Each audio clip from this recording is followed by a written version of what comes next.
There are moments in life when we feel alone, when the people we once depended on are no longer there, and when circumstances force us into solitude. It is in these moments that we might wonder, why has God allowed this to happen?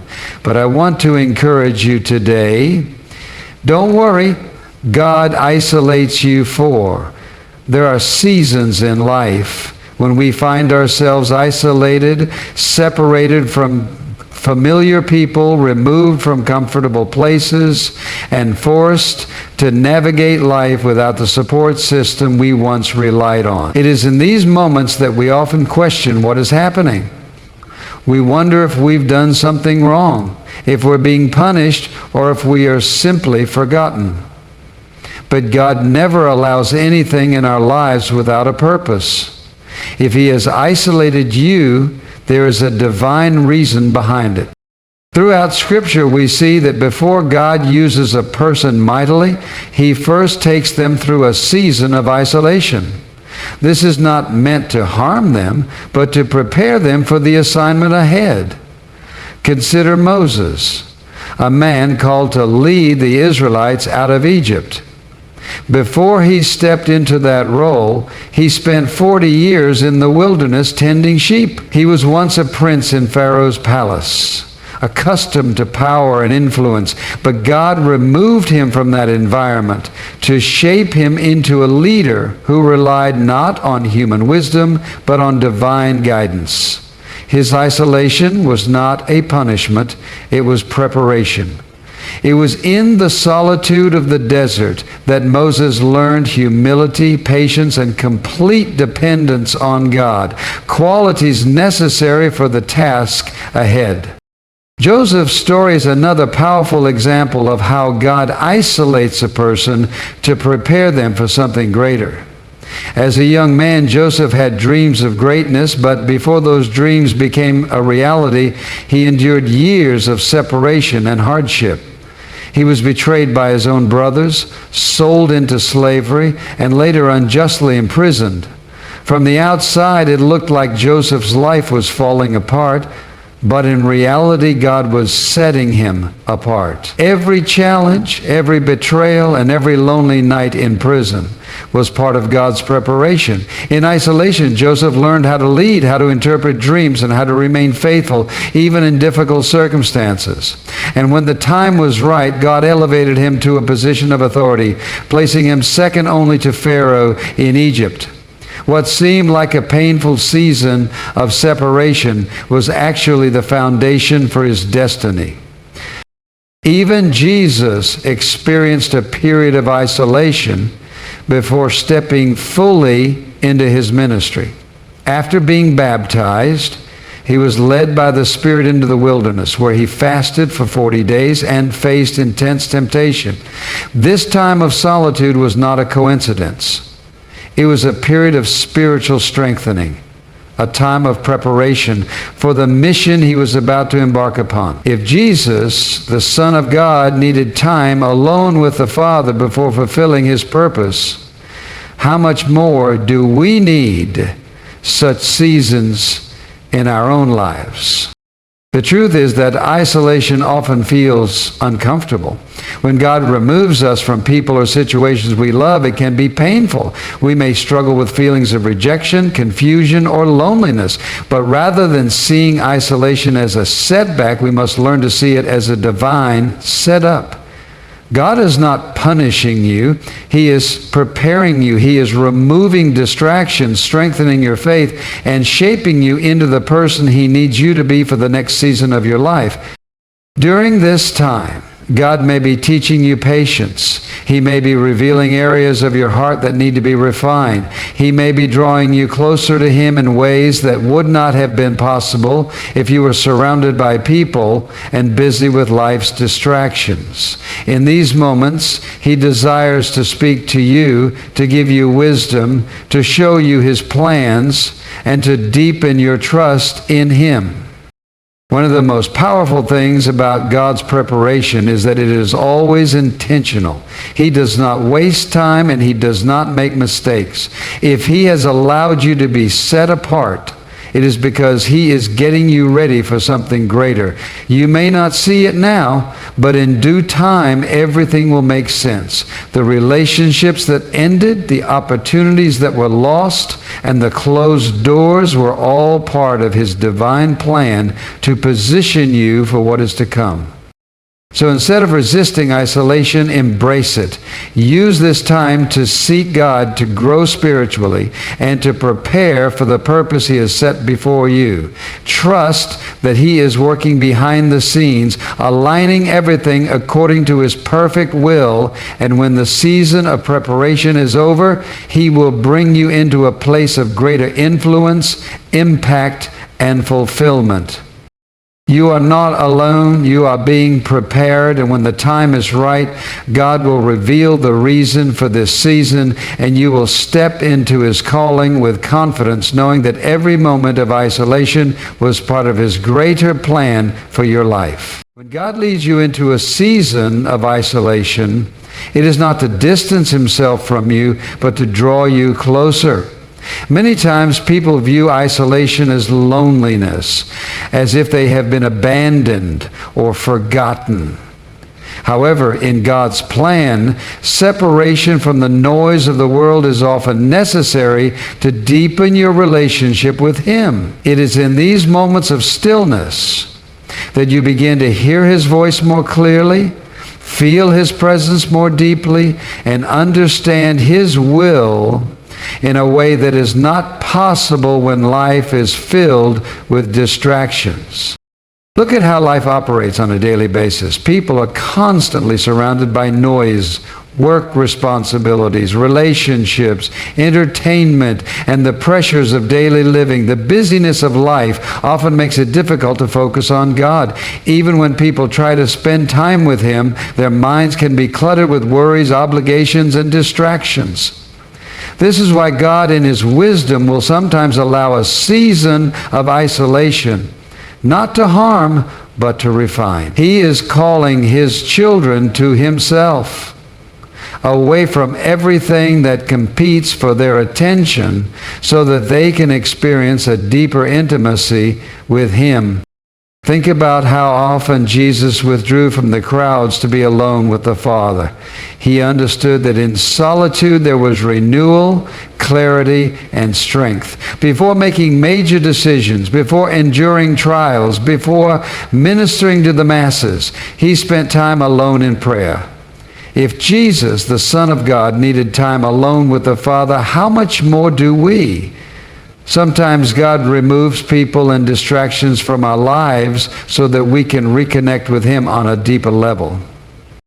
When life is noisy, it is easy to rely on the opinions of others. It is easy to seek validation from friends, family, or social circles.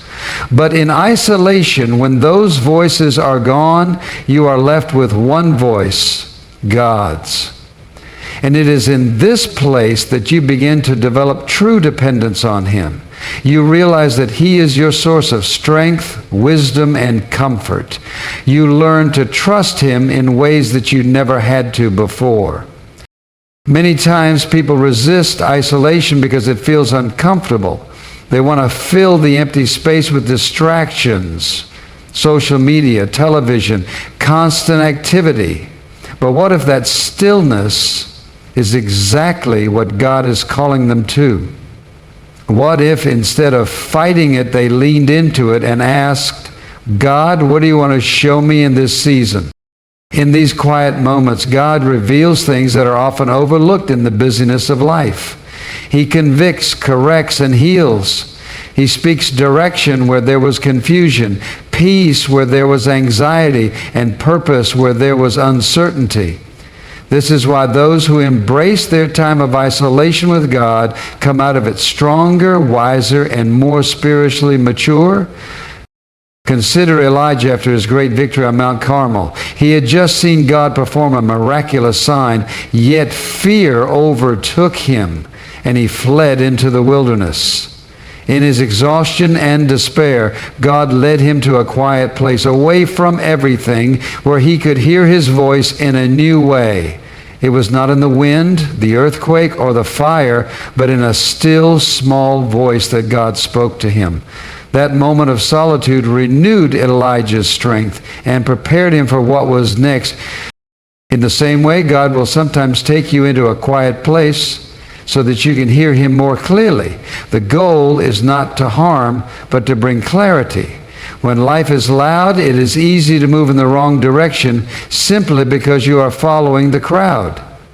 But when God isolates you, he strips away every other influence so that his voice becomes the loudest one in your life. Some of the greatest transformations happen in the hidden places. Moses met God alone at the burning bush. Paul spent time in isolation before stepping into his ministry. John received the revelation while exiled on the island of Patmos. Isolation is not a sign of abandonment. It is often a sign that God is about to reveal something significant. If you find yourself in a season where relationships are shifting, where certain doors have closed, where life feels quieter than usual, do not resist it. Instead, ask God what he is teaching you. Take this time to deepen your prayer life, to study his word, and to seek him with all your heart. The stillness is not meant to harm you. It is meant to prepare you for what is coming next. When God draws you into isolation, it is because he desires a deeper relationship with you. He is calling you closer, refining your heart, and positioning you for greater things. Do not see it as a loss. See it as an invitation, because in that place you will find a level of intimacy with God that will sustain you for the rest of your life. Many of the greatest transformations in life happen in the wilderness. It is the place where God refines, strengthens, and prepares his people for their divine purpose. While the wilderness may feel like a season of loneliness, hardship, or uncertainty, it is not a place of abandonment. Rather, it is a place of transformation.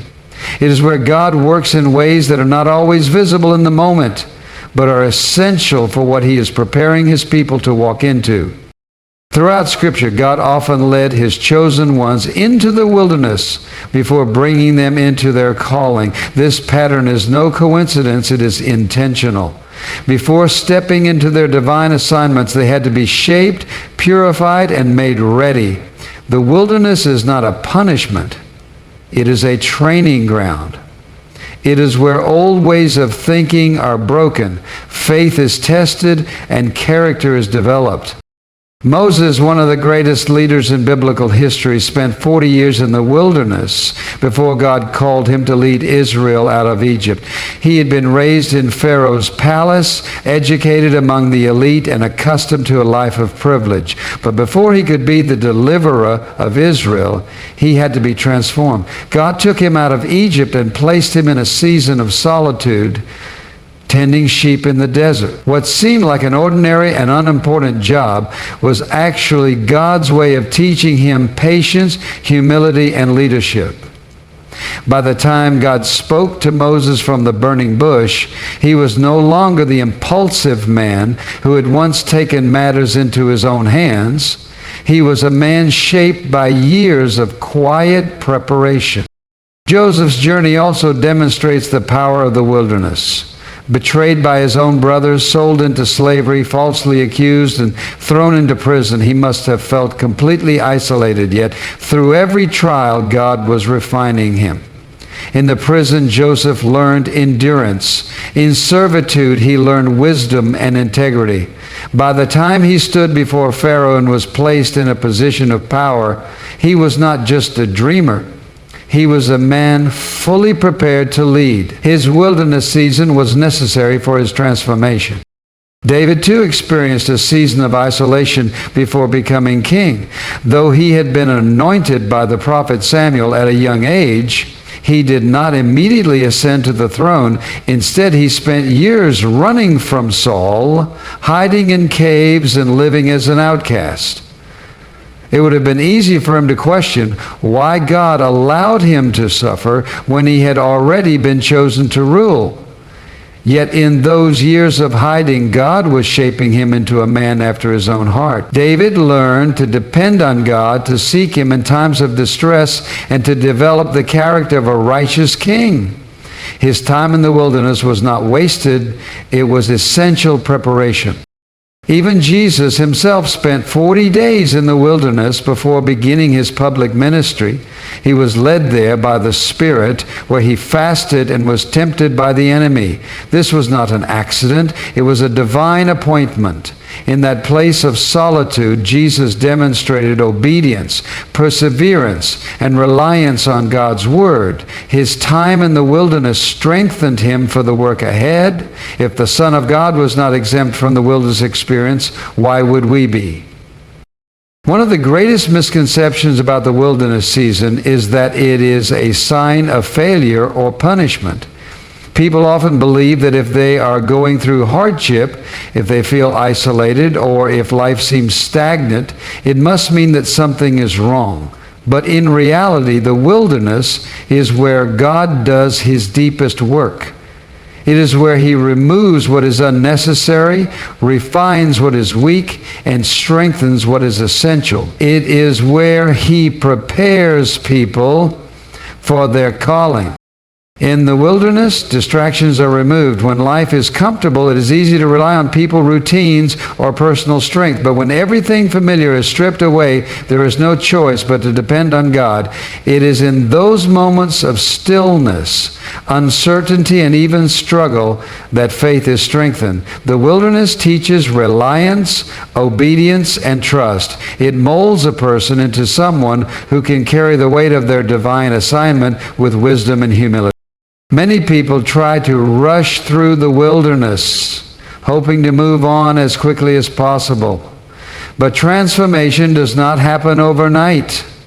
Just as gold must go through fire to be purified, a person must go through seasons of testing to be refined. Resisting the process only delays the work God is trying to do. Instead of fighting against the wilderness, embracing it allows God to complete the transformation that is necessary. If you find yourself in a season where nothing seems to be happening, where you feel alone, where prayers seem unanswered, remember this. The wilderness is not the end of your story. It is the place where God is preparing you for what comes next. Do not despise it. Do not rush it. Trust that God is working even when you cannot see it.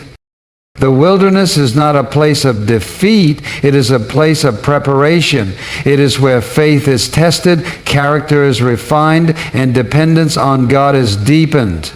And when the time is right, just as he did with Moses, Joseph, David, and Jesus, God will bring you out of the wilderness, transformed and ready for the purpose he has prepared for you. Trusting God's timing is one of the most challenging yet essential aspects of faith. When things do not happen as expected, when doors close, when relationships shift, or when life seems to come to a standstill, it is natural to question why. But God does not operate on human timetables. His ways are higher. His plans are greater, and his timing is always perfect. What may feel like a delay is often divine positioning. When God isolates you, it is not to harm you, but to prepare you, and that preparation takes time.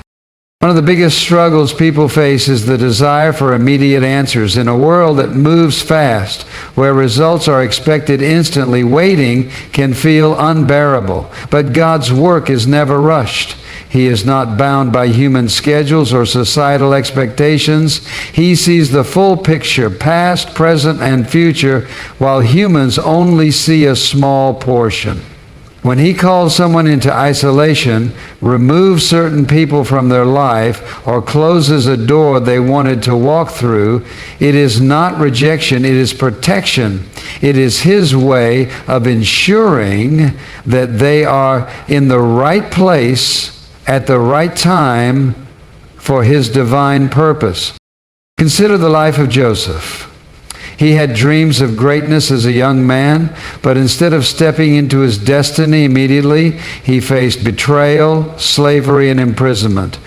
From a human perspective, it seemed like everything was working against him. Years passed, and still there was no sign of fulfillment. But God had not forgotten him.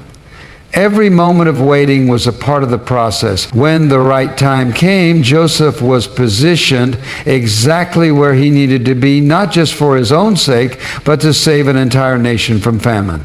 Had Joseph been released from prison earlier, had he been given power before he was ready, he would not have been able to handle the responsibility that came with his position. God's timing was not delayed, it was precise. David was another example of trusting God's timing. He was anointed as king while still a young shepherd, but he did not take the throne immediately. Instead, he spent years on the run from Saul, hiding in caves, living as an outcast. It would have been easy for him to grow frustrated, to doubt the promise over his life, to try and take matters into his own hands. But God was working in the waiting. David was being shaped into a leader, not through comfort, but through trials. By the time he finally became king, he was not just a man with a title, he was a man of wisdom, humility, and strength, fully prepared to lead God's people. Moses also experienced a long period of waiting. He was raised in Pharaoh's palace, yet his destiny was not to remain there. After an act of impulsive anger led to exile, Moses spent 40 years in the wilderness before God called him to lead Israel out of Egypt. That time of isolation was not wasted, it was preparation. Had Moses stepped into leadership too soon, he would have relied on his own strength rather than God's power. The waiting refined him, humbled him, and prepared him to be a vessel for God's plan. Even Jesus himself followed divine timing. Though he was the Son of God, he did not begin his public ministry until he was 30 years old. He waited until the appointed time, following the will of the Father. Before stepping into ministry, he was led into the wilderness for 40 days, a time of testing, preparation, and spiritual strengthening. If Jesus, the perfect Son of God, submitted to God's timing, how much more should we? When God isolates someone, removes them from familiar surroundings, or closes doors that seem like opportunities, it is easy to feel forgotten or overlooked. But the truth is, God is never late. He is working behind the scenes in ways that are not always visible. What may feel like a setback is actually a setup for something greater. When God says wait, it is not a denial. It is a period of growth, refinement, and preparation. Trusting God's timing requires faith. It requires believing that He knows what is best, even when circumstances suggest otherwise. It means surrendering control, letting go of frustration, and choosing to rest in His promises. It is in the waiting that character is developed. It is in the waiting that faith is strengthened. And it is in the waiting that God prepares His people for what is coming next. For those who feel like they are in a season of isolation, uncertainty, or waiting, the encouragement is this: God has not forgotten you. He has not abandoned you. Every delay has a purpose. Every closed door is a redirection. Every moment of stillness is a divine setup for something greater than you can imagine. When the time is right, God will move, and everything will fall into place in ways that only He can orchestrate. Trusting God's timing means believing that He is always on time. It means understanding that what may seem like silence is actually God working in unseen ways. His plan is never late, His purpose is never rushed, and His promises are never broken. When the appointed time comes, everything will unfold exactly as it should, and you will step into what God has prepared for you, fully equipped and ready. Until then, wait with faith, trust with confidence, and know that God's timing is always perfect.